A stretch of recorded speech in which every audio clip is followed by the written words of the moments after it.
Hello students, welcome to my YouTube channel. और आज के वीडियो में डिटर्मिनेंट्स में हम लोग पढ़ेंगे solution of system of linear equations by using determinants. यानी हम लोग इक्वेशन को कैसे सॉल्व करेंगे, रैखिक समीकरण को सारणी के माध्यम से, ये सब कुछ पढ़ेंगे। तो इसके पहले यानी system of linear equations,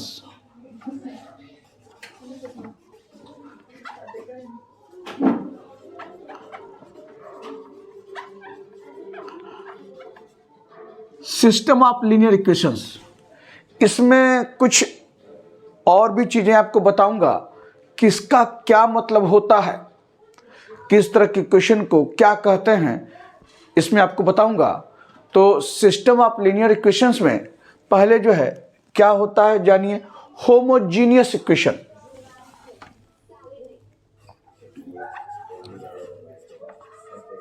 homogeneous equations,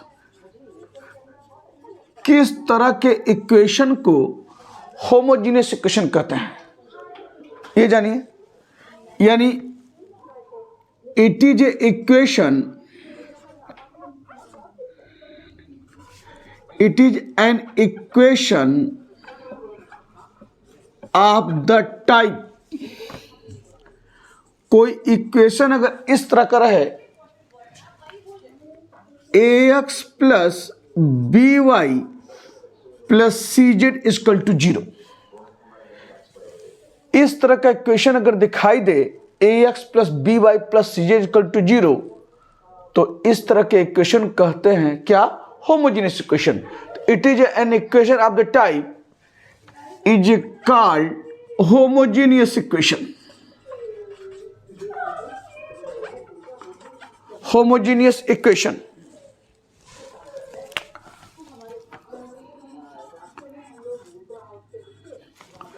कुछ और उदाहरण अगर लिया जाए तो जैसे x minus 2y plus 3z बराबर 0। देखिए सब में जो है होमोजीनियस में तो समान होता है।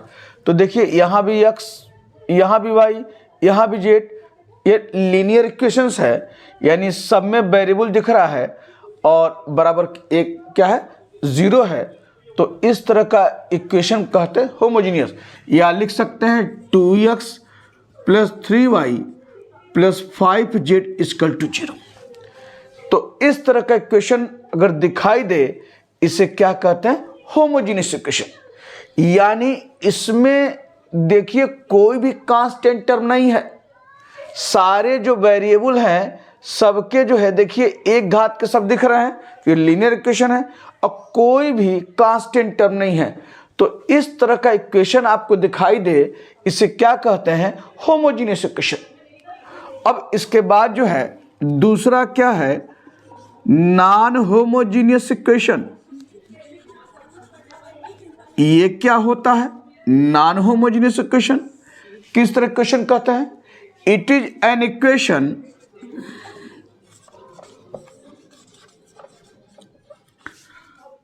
ऑफ द टाइप, किस तरह का, अगर ऐसे रहे ax plus B Y plus C Z plus D equal to 0, यानी इसमें कांस्टेंट शामिल हो जाए, तो इस तरह के इक्वेशन को क्या कहते हैं, नॉन होमोजीनियस इक्वेशन। तो is called non homogeneous equation.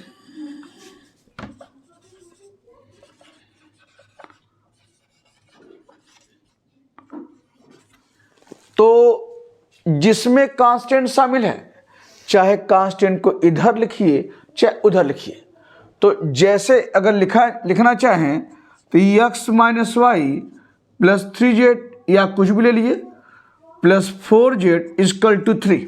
देखिए यहां पर क्या है, यह आपका x y z तो ही है, लेकिन यहां पर क्या है, कांस्टेंट है, 3 है। या और ले लीजिए 4x plus 9y plus 11z equal to 14। ये देखिए यहाँ भी क्या है, एक्स वाई जेड ये क्या है, कांस्टेंट टर्म है, यहाँ भी क्या है, एक्स वाई जेड ये क्या है, कांस्टेंट टर्म है।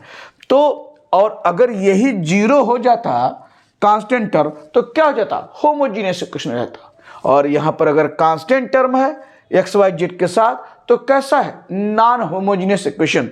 तो आपको मैंने बताया क्या होता है होमोजीनियस इक्वेशन और क्या होता है non homogeneous equation.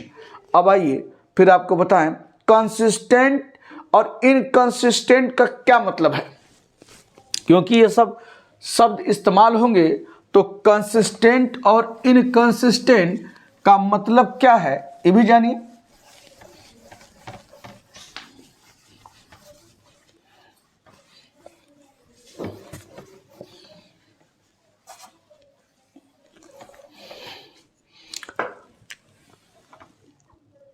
Consistent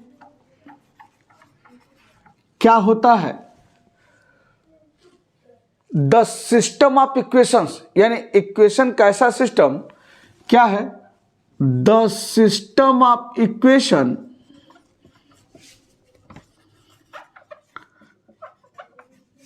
is said to be consistent, is said to be consistent.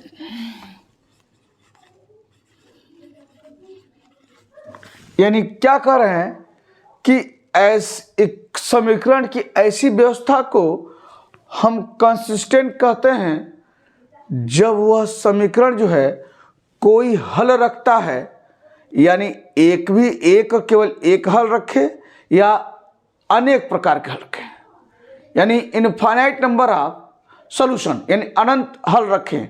तो क्या है consistent, the system of equations is said to be consistent if it has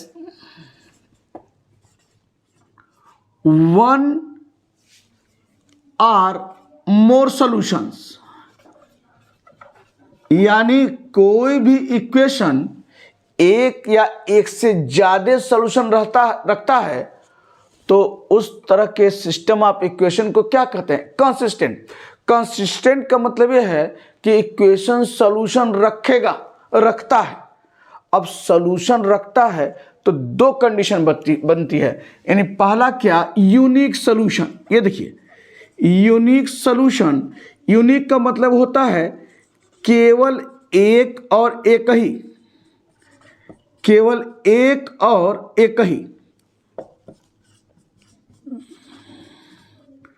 और यूनिक में जानते हैं अद्वितीय सॉल्यूशन मीन्स केवल एक और एक ही। और या तो यूनिक रखेगा और नहीं तो क्या रखेगा, इनफाइनाइट सॉल्यूशन। इनफाइनाइट सॉल्यूशन यानी अनंत उसके हल प्राप्त होंगे। तो इनफाइनाइट सॉल्यूशन यानी अनंत हल, यानी आप लिख सकते हैं अनंत हल इसके जो है रहेंगे या केवल एक और एक ही। मतलब यूनिक मीन्स अद्वितीय सॉल्यूशन यानी केवल एक और एक ही हल रहेंगे या इनफाइनाइट सॉल्यूशन अनंत हल रहेंगे। यानी अगर इक्वेशन कंसिस्टेंट है इसका मतलब वो सॉल्यूशन रखेगा। अब सॉल्यूशन किस प्रकार का होगा, यूनिक होगा या इनफाइनाइट सॉल्यूशन होगा, वह सब आगे तय होगा। तो यह मतलब कंसिस्टेंट का है। अब इनकंसिस्टेंट का क्या मतलब है,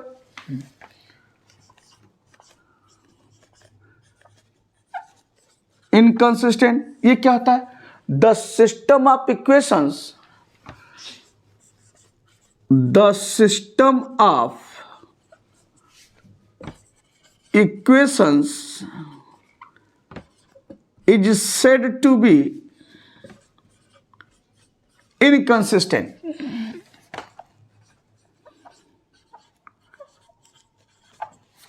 इनकंसिस्ट का मतलब क्या है, if it has no solution. कोई अगर समीकरण जो है इस तरह का रहे जिसका कोई सॉल्यूशन मिलता नहीं है, कोई सॉल्यूशन प्राप्त नहीं होता है, उस तरह के इक्वेशन को हम क्या कहते हैं, इनकंसिस्टेंट। तो the system of equations is said to be inconsistent if it has no solution.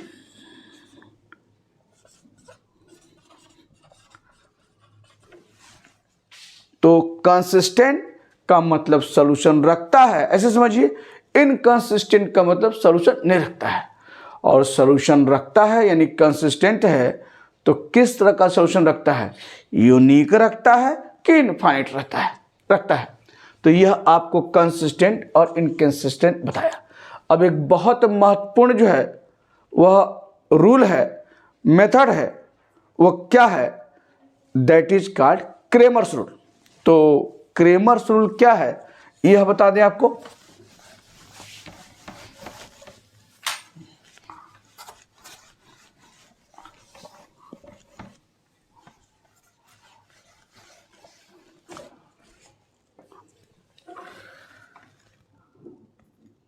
Cramer's rule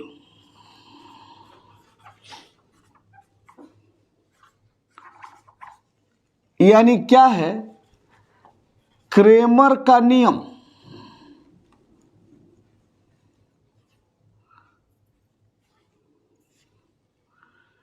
Cramer का नियम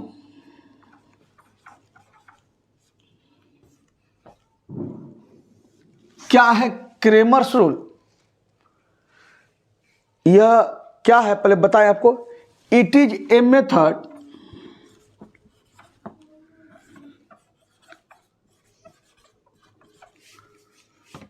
for solving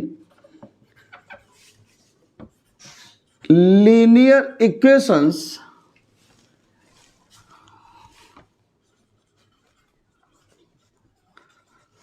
It is a method for solving linear equations by using determinants.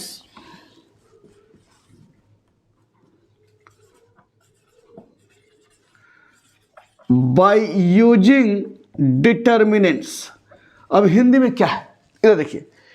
यह एक ऐसी विधि है जहां पर हम जो है इक्वेशन को सॉल्व करते हैं किसके प्रयोग से?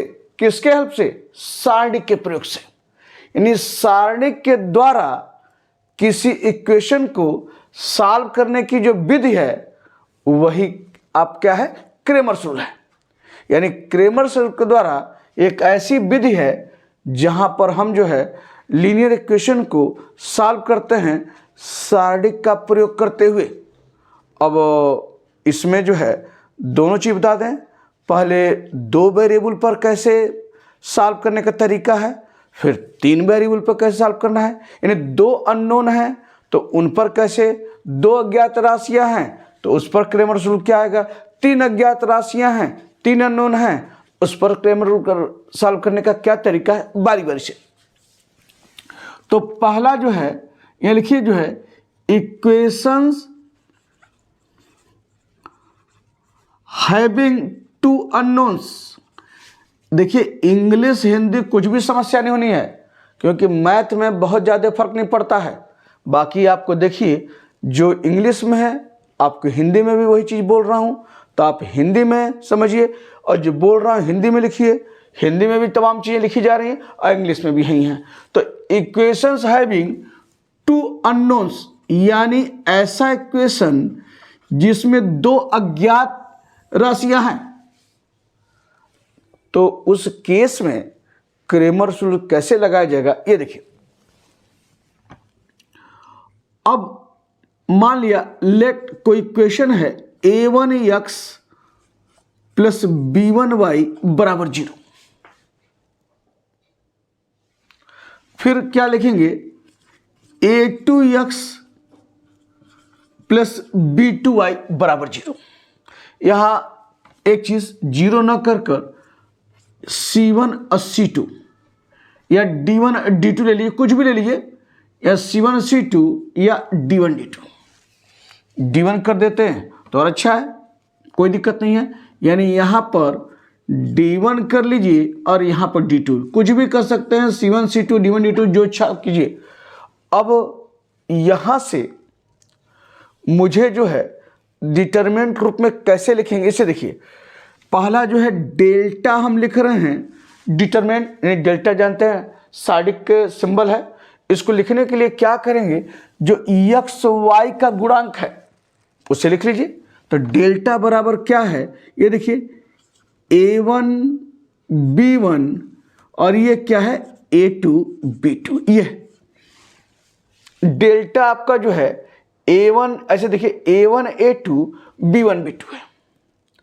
अब हम यहां से दो डिटर्मिनेंट और लिखेंगे। किस तरीके से, इसे देखिए डेल्टा वन क्या करेंगे, जो ये पहला कॉलम है A1 A2 उसके स्थान पर जो राइट हैंड साइड में कांस्टेंट रखा है लिया है वो लिखेंगे। तो डेल्टा वन आपका इस रूप में D1 D2, ये देखिए इस A1 A2 के स्थान पर D1 D2 और बाकी आप लिख दीजिए क्या B1 B2 आपका इस रूप में। दूसरा जो है अगर डेल्टा 2 लिखें तो ये देखिए इसमें क्या होगा कि जो डेल्टा 2 है यानी दूसरे वाले पर दूसरे कॉलम में हम क्या लिखेंगे D1 और D2। तो ये क्या हो जाएगा A1 A2, ये तो हो गया, और यह आपका जो है क्या हो जाएगा D1 और D2 आपका इस रूप में। तो हम क्रेमर रूल्स की बात कर रहे हैं। तो डेल्टा ये है, डेल्टा 1 ये है, डेल्टा 2 ये है। देयरफॉर क्या होता है बाय क्रेमर्स रूल, ये लिखते हैं बाय क्रेमर्स रूल क्या है x बराबर क्या होगा डेल्टा 1 अपान डेल्टा, और y बराबर क्या होगा डेल्टा 2 अपान डेल्टा। यानी x निकालने के लिए डेल्टा 1 अपान डेल्टा, y निकालने के लिए डेल्टा 2 अपान डेल्टा, और डेल्टा 1 डेल्टा 2 डेल्टा क्या है निकाला है। अब एक चीज हमेशा यह कंडीशन पहले x और y के पहले एक बहुत महत्वपूर्ण शर्त है। वो शर्त क्या है, when delta is not equal to 0, delta 0 नहीं होना चाहिए, तभी x और y का मान इस रूप से निकलेगा। इस ढंग से आप प्राप्त करेंगे x और y का मान। तो यह एक मेथड है, यानी क्रेमर्स रूल है, दो वेरिएबल का, दो अज्ञात राशियों का, यानी x और y का। अब उसी तरीके से 3 अज्ञात राशियों का है, उसका देखा जाए तो क्या है। यहां से आगे बढ़िए,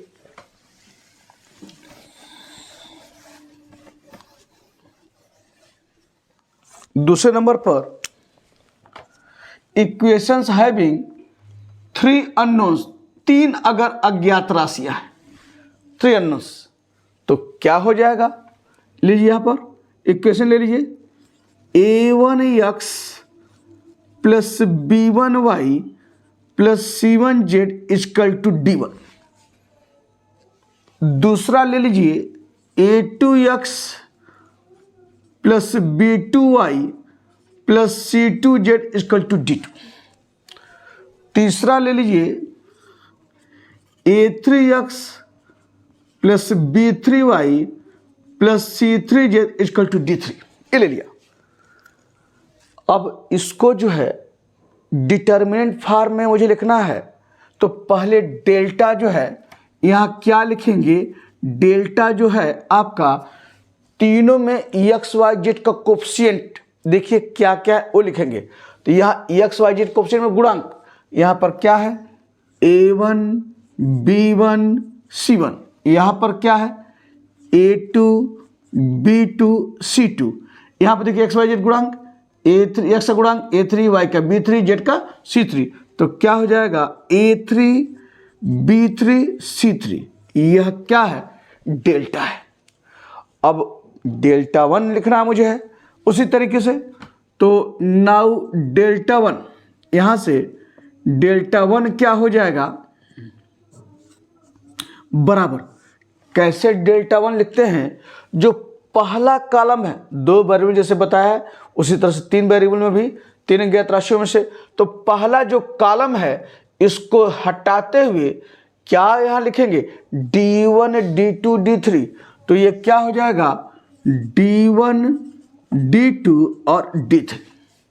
बाकी उतार लीजिए, यह आपका क्या है b1 b2 b3, और यह क्या है आपका C1 और C2 C3, ये आपका क्या निकला? डेल्टा 1। और डेल्टा 2 क्या होगा उसे लिखिए। डेल्टा 2 बराबर क्या करेंगे, जो दूसरा कॉलम है इसको हटाते हुए रिप्लेस करते हुए इसके स्थान पर क्या लिखेंगे? D1 D2 D3। यानी इसमें क्या आपको दिख रहा है, पहला उतार लीजिए A1 A2 A3 और इसके स्थान पर रिप्लेस कीजिए क्या, किससे? D1 D2 D3 से। तो D1 D2 D3 और फिर इसको उतार लीजिए, यह आपका क्या है? C1 C2 C3, ये आपका है। तो यहां डेल्टा 2 आपका इस तरीके से। फिर उसके बाद डेल्टा 3 अगर लिखना है, क्या करेंगे 3 में? यानी तीसरा जो कॉलम है इसको रिप्लेस किससे करेंगे? D1 D2 D3 से। तो रिप्लेस कर दीजिए, तो क्या हो जाएगा? A1 A2 A3 B1 B2 B3 और फिर क्या है, यहां रिप्लेस कीजिए किससे? D1 D2 D3। ये देखिए रिप्लेस कर दिए आपको इसमें। तो डेल्टा यह है, डेल्टा 1 यह है, डेल्टा 2 यह है, डेल्टा 3 है।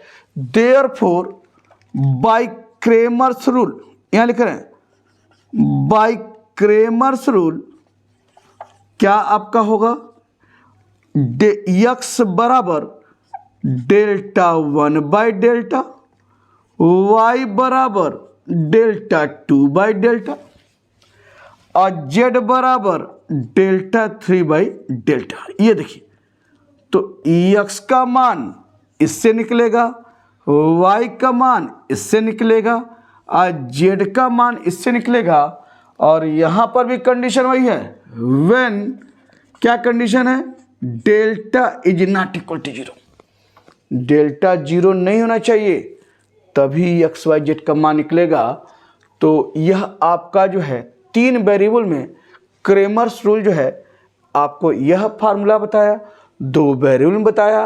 अब इस पर क्वेश्चन लगाएंगे और देखें कैसे सॉल्व करेंगे उस पर। फिर आपको थोड़ा बताएं कैसे हम कंसिस्टेंसी और इनकंसिस्टेंसी चेक करते हैं।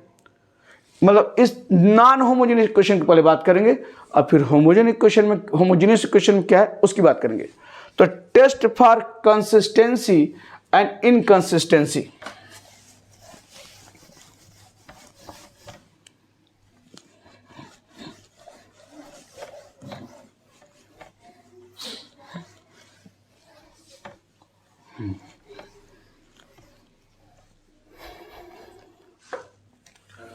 तो यहां लिख रहे हैं test for consistency and inconsistency.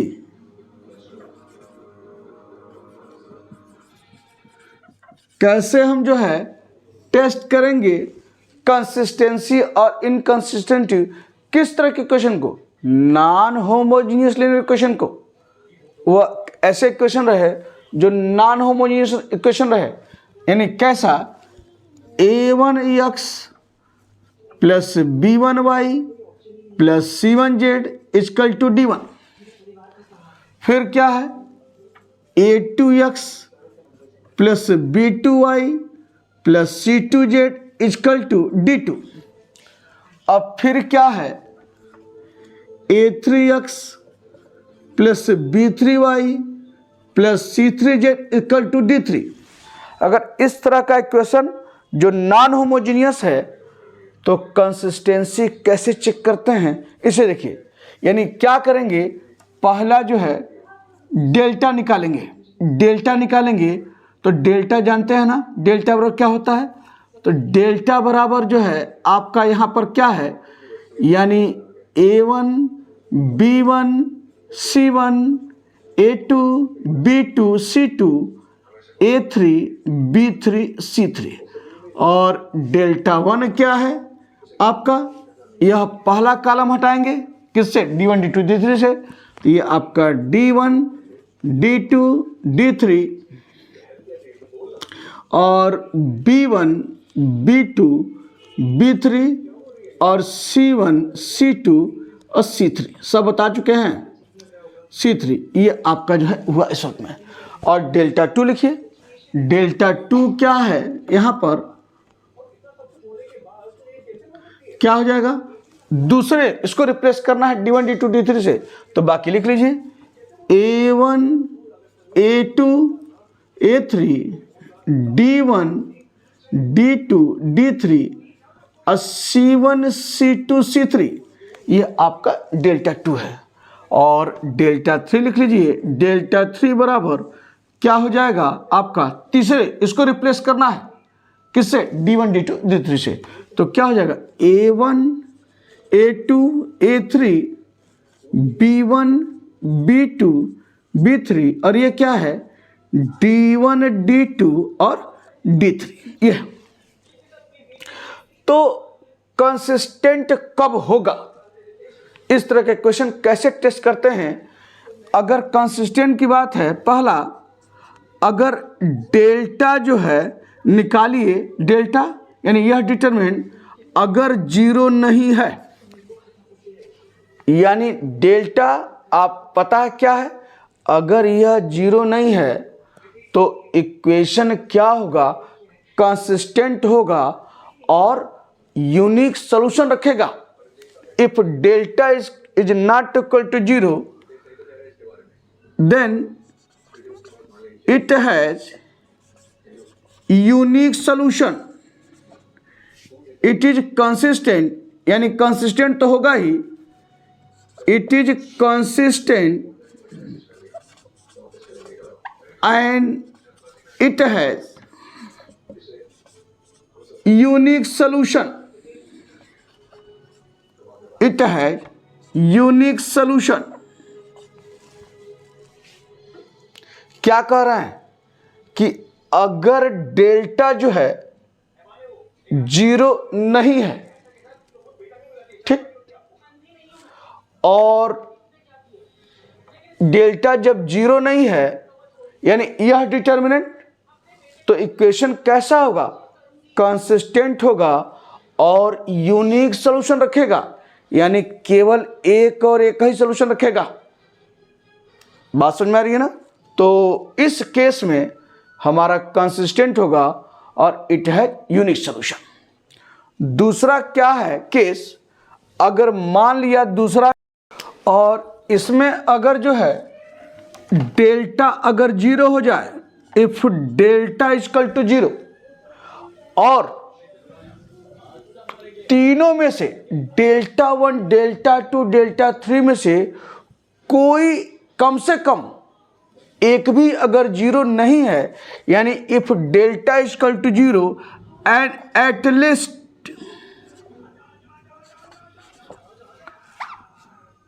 One of them means that is किसका, delta 1 delta 2 delta 3 is not equal to zero.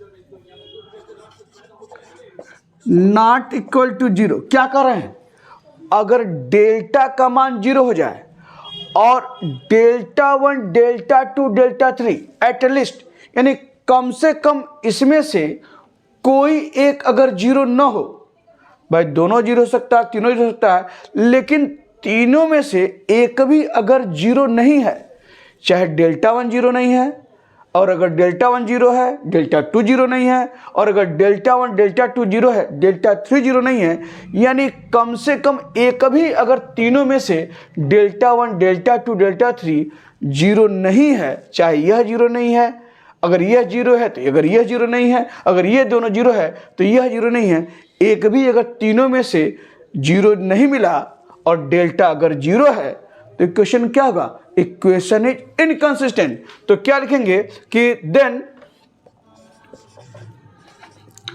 The system of equations is inconsistent. यह आपकी जो है इनकंसिस्टेंसी होती है। यानी डेल्टा अगर 0 है और डेल्टा 1, डेल्टा 2, डेल्टा 3 में कोई एक भी अगर 0 नहीं है तो इक्वेशन जो होगा वह क्या होगा, इनकंसिस्टेंट होगा। और इसके बाद जो है एक चीज़ और है, इसमें बता दें कि अगर जो है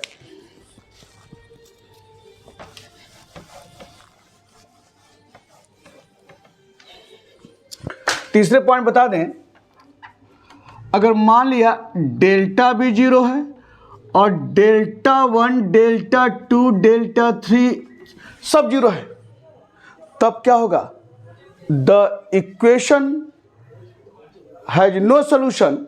या तो इक्वेशन इनकंसिस्टेंट होगा या इट हैज इनफाइनाइट सोल्यूशन। तो इट मीन्स क्या हुआ, the system of equations, system of equations, साफ साफ लिख दे,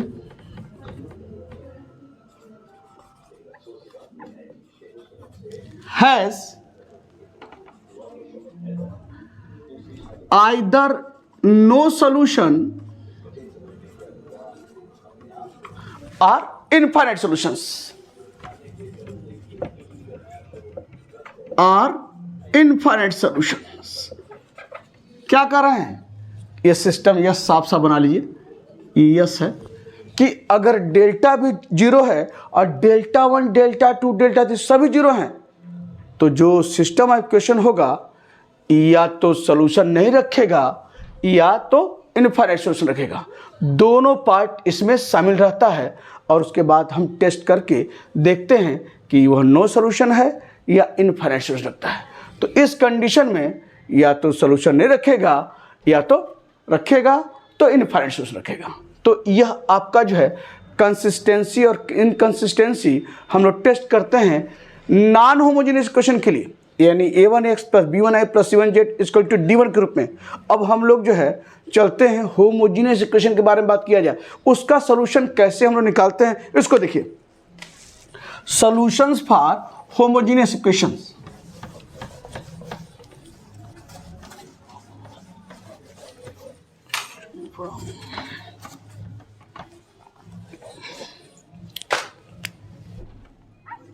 solution of homogeneous equations।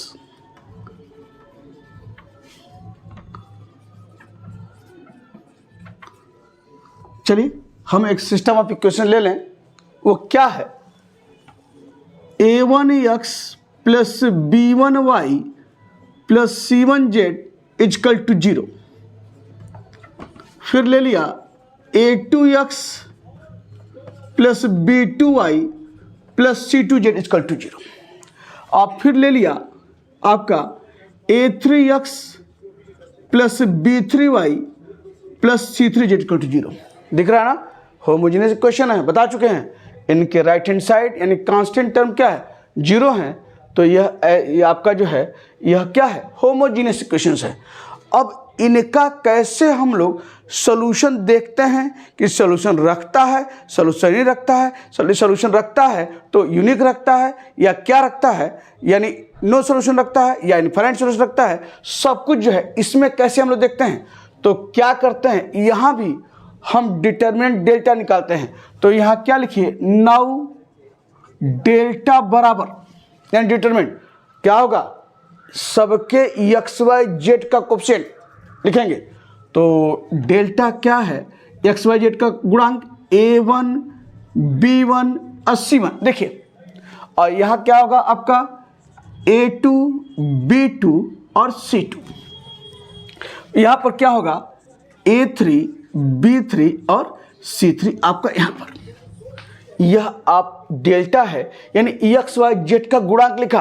अब हम क्या करेंगे, डेल्टा का मान निकालेंगे, यानी क्या है, एवैल्यूएट डेल्टा, डेल्टा निकालेंगे।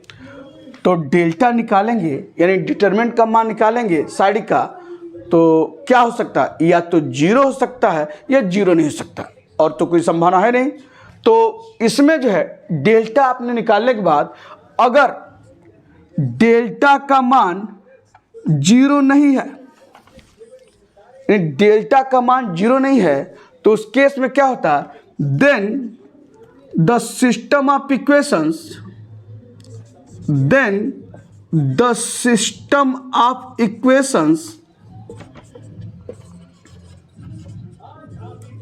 Has unique solution.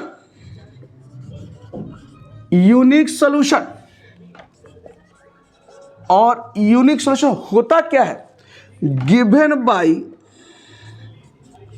x बराबर 0, y बराबर 0 और z बराबर 0।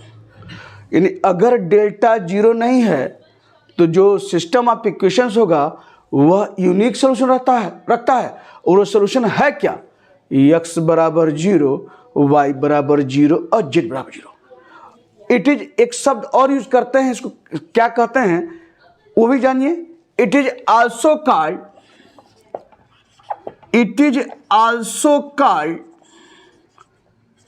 Trivial solution. यानी इस तरह के सॉल्यूशन क्या कहते हैं, trivial solution.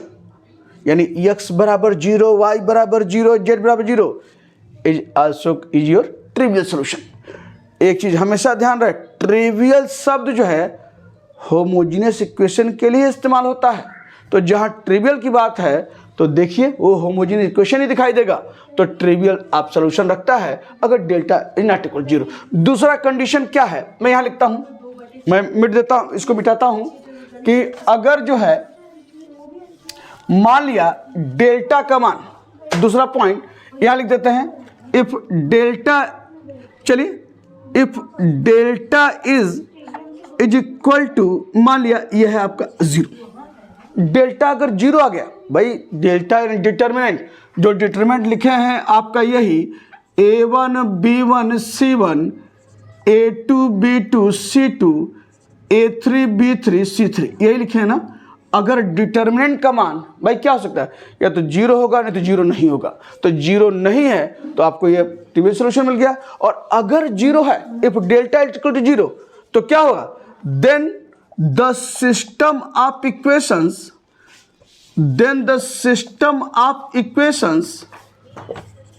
has infinite solutions।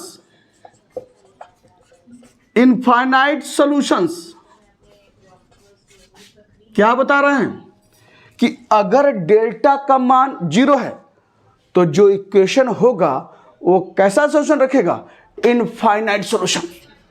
It is also called, दूसरे शब्दों में क्या कह सकते हैं, it is also called non trivial solution. It is also called non trivial solution. ये देखिए, यानी डेल्टा अगर 0 है तो इट हैज इनफाइनाइट सॉल्यूशन, या उसे कहते हैं it is also called non trivial solution. तो ट्रिवियल सॉल्यूशन और नॉन ट्रिवियल सॉल्यूशन, जब भी ट्रिवियल और नॉन ट्रिवियल की बात अगर हो रही है तो वह इक्वेशन होमोजीनियस ही होगा। तो इस तरीके से हम होमोजीनियस इक्वेशन की सॉल्यूशन जो है देखते हैं और इस ढंग से हम लोग आगे बढ़ते हैं। तो इस वीडियो में तमाम आपको जो है सारी चीज़ें बताई, आपकी जो है सिस्टम ऑफ लीनियर इक्वेशंस में consistent, inconsistent, homogeneous equation, non homogeneous equation, और एक बहुत महत्वपूर्ण जो है रूल या मेथड जिसे क्रेमर्स रूल के नाम के द्वारा जाना जाता है, और कैसे हम जो है टेस्ट करते हैं कंसिस्टेंसी और इनकंसिस्टेंसी किसी नॉन होमोजीनियस इक्वेशन के लिए, और फिर कैसे हम लोग सॉल्यूशन प्राप्त करते हैं होमोजीनियस इक्वेशन का, तो सब कुछ बताया इस वीडियो में। और अब नेक्स्ट वीडियो में इस पर तमाम क्वेश्चन हम लोग जो है लगाए जाएंगे, और देखिए कैसे हम लोग जो है उस पर आगे बढ़ते हैं।